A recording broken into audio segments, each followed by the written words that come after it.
How do I start selling on Amazon with no experience? And what do I need to know before I start selling on Amazon? So welcome to Marketing Food Online. This video is going to be all about something that is not talked about a lot, if at all any, on YouTube.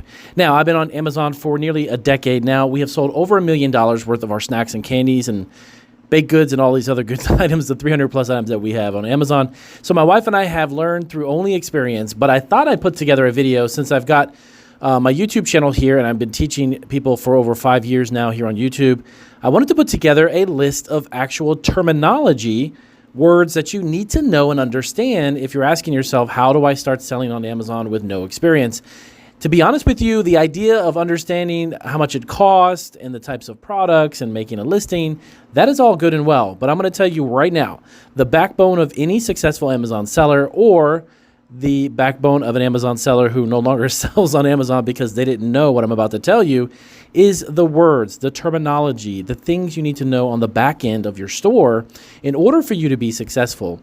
Creating a product and getting a co-packer or private label, all of that stuff is good. But if you don't understand the terminology and what these words mean, you will not be selling on Amazon very long.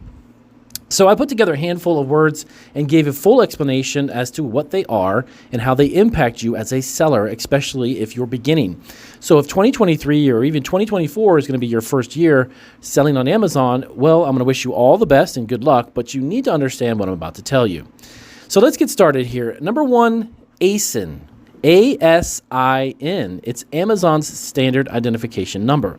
This is a unique block of 10 letters and or numbers that identify your items. Every product sold on Amazon has its own ASIN number. So be sure to understand right out of the gate what an ASIN is and why your product needs it.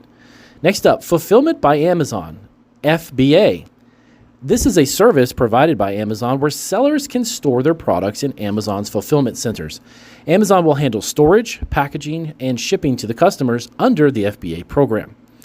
Next up, very, very important, that is your Seller Central page. Now, this is the area where the web interface is used by sellers to manage and view their orders, inventory, and financials on Amazon's platform. Next up, the golden everyone wants buy box. This is called the buy box. The white box on the right side of Amazon product detail page where customers can add items for purchase to their cart. Sellers compete to quote-unquote win the buy box. That is something that we get between 94 and 96% of the time because of the particular products that we sell under the category that we sell under.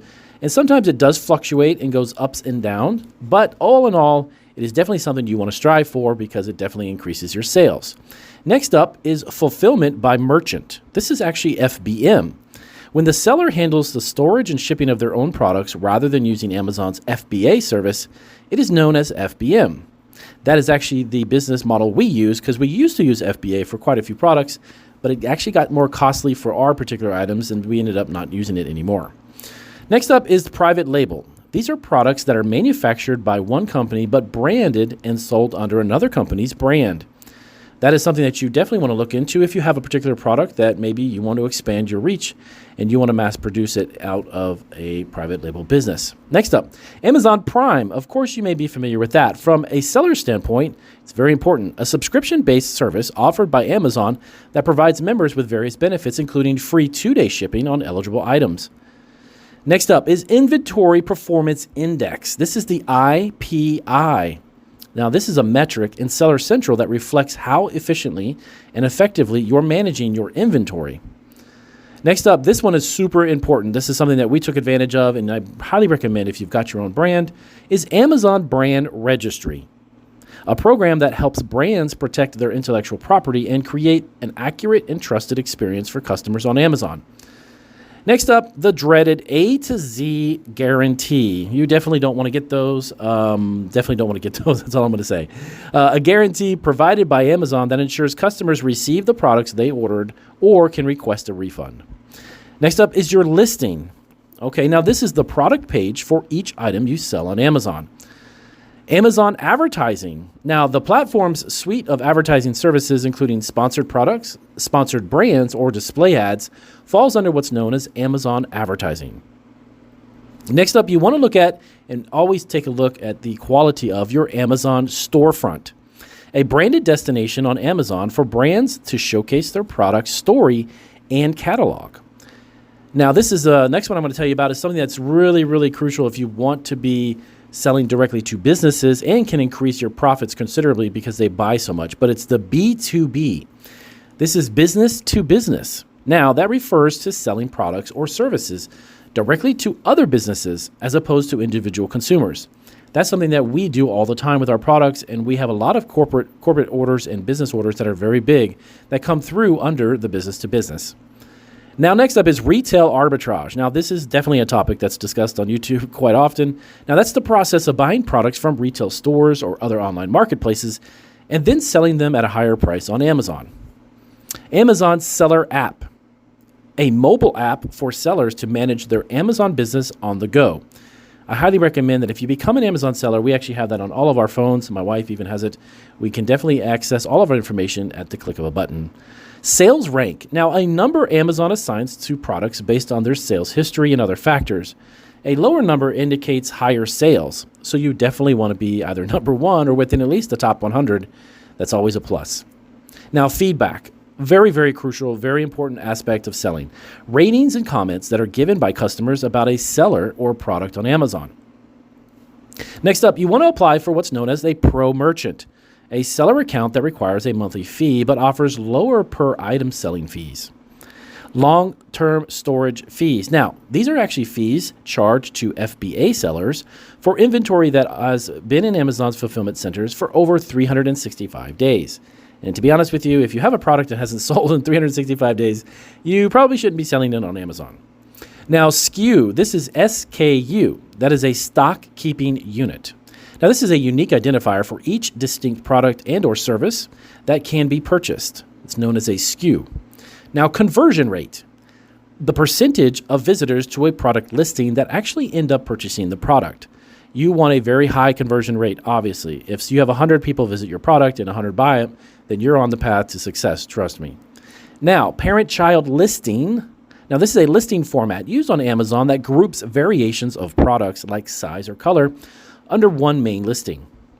Gated categories. Certain products under categories on Amazon actually require an approval before you sell. For instance, actually, if you're selling food, when I had to apply for it, I had to get ungated, which is the process to get ungated. And that is something that takes a little bit of time, but you have to get approval. Amazon's choice. Now, this is a badge that Amazon grants to certain listings based on their popularity, customer reviews, and other factors. Prime Day. Very important day because you can make a lot of money. An annual shopping event exclusively for Prime members with significant discounts and deals. Comingle inventory. When FBA sellers allow their products to be mixed with inventory from other sellers that have the same product. I'm not a big fan personally of that myself, but it is something that is available you need to be aware of. Referral fees. So the commission fee that sellers pay to Amazon for each item sold is known as a referral fee. Amazon Early Reviewer Program. Now, this is a program where Amazon encourages customers who have already purchased a product to share their authentic experience about the product.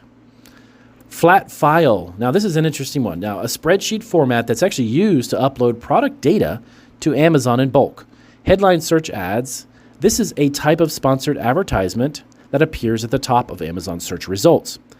A lightning deal. Now, this is a promotion in which a limited number of discounts are offered for an item for a short period. Reimbursements. Refunds given by Amazon to sellers for various reasons, including lost or damaged inventory. Standard inventory and stranded inventory. Items in Amazon's fulfillment centers that are not currently listed for sale on Amazon. All right, and then also KDP. Now, this is that Kindle Direct Publishing. This is also associated with Amazon, but Amazon's ebook publishing unit is known as Kindle Direct Publishing. Lastly is glance view. The number of times shoppers view a product detail page related to an item that you're selling. Restock limits. This is an inventory quantity limits set by Amazon itself for how much a specific product a seller can send into FBA at a certain time. And finally, removal orders, a request made by an Amazon seller, to actually have their inventory returned to them or disposed of by Amazon. Now, keep in mind, this is just a fraction. I could actually go on and on, but I don't want to take up much more of your time. But this is a fraction of what you need to know. These are also very, very key important ones that I actually personally think are super important for any new seller on Amazon. So if you're looking to start a business on Amazon, what do I need to know before I start selling on Amazon? Well, these are definitely something I would say if I was coaching you, you need to know these things. Because if you don't, keeping up the metrics on the back end of your store is going to be very challenging. So thank you for watching. If this was helpful, definitely give us a big thumbs up. If you have any questions about some of these terms or terminology for Amazon, or if you're a brand new seller, what has your experience been with understanding all of these different terms? Let us know down in the comments section, and I'll see you on the next video.